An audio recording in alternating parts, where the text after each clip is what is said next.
കുറ്റാന്വേഷണത്തിലും ജനങ്ങൾക്ക് സ്വൈര്യ ജീവിതം ഉറപ്പുവരുത്തുന്നതിലും കേരള പോലീസിന്റെ പങ്ക് നിസ്തുലവും പ്രശംസനീയവുമാണെന്ന് ആഭ്യന്തര വകുപ്പ് മന്ത്രി രമേശ് ചെന്നിത്തല. ജനങ്ങളുടെ ജീവനും സ്വത്തിനും സുരക്ഷ ഉറപ്പാക്കുന്നതിനൊപ്പം ഭരണഘടനാ മൂല്യങ്ങൾ ഉയർത്തിപ്പിടിച്ച് പ്രവർത്തിക്കാൻ പുതിയ പോലീസ് ഉദ്യോഗസ്ഥർക്ക് സാധിക്കണം. വിദ്യാസമ്പന്നരായ യുവാക്കൾ സേനയിലേക്ക് എത്തുന്നത് കേരള പോലീസിന്റെ മികവും പ്രവർത്തനക്ഷമതയും ഉയർത്തും. ഓരോ പോലീസ് ഉദ്യോഗസ്ഥനും സമൂഹത്തിന് റോൾ മോഡലായി മാറണമെന്നും മന്ത്രി ഓർമ്മിപ്പിച്ചു.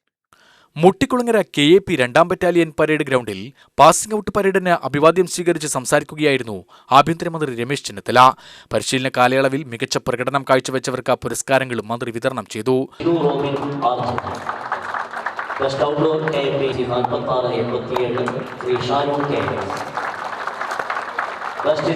കേരള പോലീസ് ഇന്ത്യയിലെ പോലീസിന് മാതൃകയാണ്. അഭിമാനബോധത്തോടെ ഞാനത് പറയുന്നു.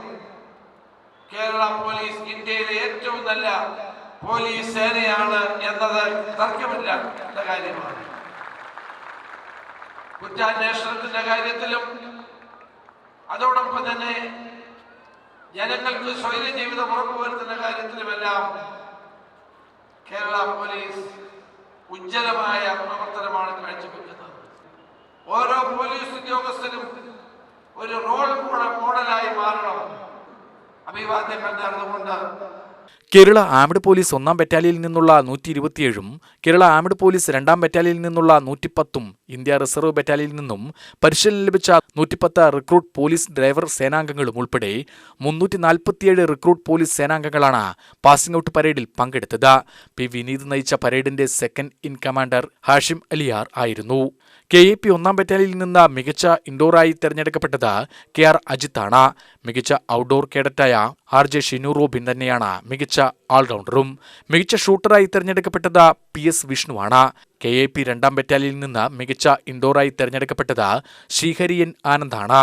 മികച്ച ഔട്ട്ഡോർ കേഡറ്റായി P വിനീത് തെരഞ്ഞെടുക്കപ്പെട്ടു. മികച്ച ഷൂട്ടറായി തെരഞ്ഞെടുക്കപ്പെട്ടത് CB സജിത്താണ്. V ഹർഷദാണ് മികച്ച ഓൾറൗണ്ടർ. ഇന്ത്യ റിസർവ് ബറ്റാലിയനിൽ നിന്ന് മികച്ച ഇൻഡോറായി തെരഞ്ഞെടുക്കപ്പെട്ടത് RS രാഹുലാണ്. മികച്ച ഔട്ട്ഡോർ കേഡറ്റായി KA അർജുൻ തെരഞ്ഞെടുക്കപ്പെട്ടു. മികച്ച ഷൂട്ടറായി തെരഞ്ഞെടുക്കപ്പെട്ടത് VS ബിപിൻ രാജാണ്. M ഉബൈദാണ് മികച്ച ഓൾറൗണ്ടർ. അടിസ്ഥാന പരിശീലനത്തിന്റെ ഭാഗമായി ഇവർക്ക് ശാരീരികക്ഷമതയും മനക്കരുത്തും വർദ്ധിപ്പിക്കുന്ന പാഠങ്ങളാണ് പകർന്നു നൽകിയത്. ഔട്ട്ഡോർ വിഭാഗത്തിൽ ശാരീരികക്ഷമത പരിശീലനം, ആയുധ പരിശീലനം, കരാട്ടെ, യോഗ, നീന്തൽ, വിവിധ സെൽഫ് ഡിഫൻസ് പരിശീലനങ്ങൾ, ഫയറിംഗ് എന്നിവയിൽ പരിശീലനം ലഭിക്കുകയുണ്ടായി. ഇൻഡോർ വിഭാഗത്തിൽ ഇന്ത്യൻ ഭരണഘടന, Bharatiya Nyaya Sanhita, motor vehicle act, VIP ബന്ദോബസ്, ടെലികമ്മ്യൂണിക്കേഷൻ, സോഷ്യൽ മീഡിയ, സൈബർ കുറ്റകൃത്യങ്ങൾ, വ്യക്തിത്വ വികസനം തുടങ്ങിയ വിഷയങ്ങളിലും പരിശീലനം നൽകിയിട്ടുണ്ട്. ശാസ്ത്ര സാങ്കേതിക വിദ്യയുടെ സഹായത്തോടെ കുറ്റകൃത്യങ്ങൾ തെളിയിക്കുന്നതിനായി forensic science, forensic medicine, penology, victimology, cyber forensic എന്നീ വിഷയങ്ങളിലും പരിശീലനം നൽകിയിട്ടുണ്ട്. സ്ത്രീകൾ, കുട്ടികൾ, മുതിർന്ന പൗരന്മാർ, ജെൻഡർ ന്യൂട്രൽസ് തുടങ്ങിയവരോടുള്ള പെരുമാറ്റം, പരിസ്ഥിതിക്കെതിരെയുള്ള കുറ്റകൃത്യങ്ങൾ തടയൽ തുടങ്ങിയവ പോലീസിന്റെ മാനവിക മുഖത്തിന്റെ സാക്ഷ്യം കൂടിയാണ്. MLA മാരായ A പ്രഭാകരൻ, രമേഷ് പിഷാരടി, സംസ്ഥാന പോലീസ് മേധാവി റവാഡ ആസാദ് ചന്ദ്രശേഖർ, ജില്ലാ collector K Sudheer, armed police battalion ADGP Balram Kumar Upadhyaya, Kerala police academy ഡയറക്ടറും IG-യുമായ K Sethuraman, Thrissur range DIG T Narayanan, armed police battalion DIG J Himendranath, armed police battalion ആസ്ഥാനത്തെ കമാൻഡർ KE ബൈജു, ജില്ലാ പോലീസ് മേധാവി A അബ്ദുൾ റാഷി, കമാൻഡർമാരായ P Wahid, Jackson Peter, R Rajesh, U Preman, മറ്റു ഉന്നത പോലീസ് ഉദ്യോഗസ്ഥർ, പുതിയ സേനാംഗങ്ങളുടെ ബന്ധുക്കൾ എന്നിവർ ചടങ്ങിൽ സംബന്ധിച്ചു. UTV news, Palakkad.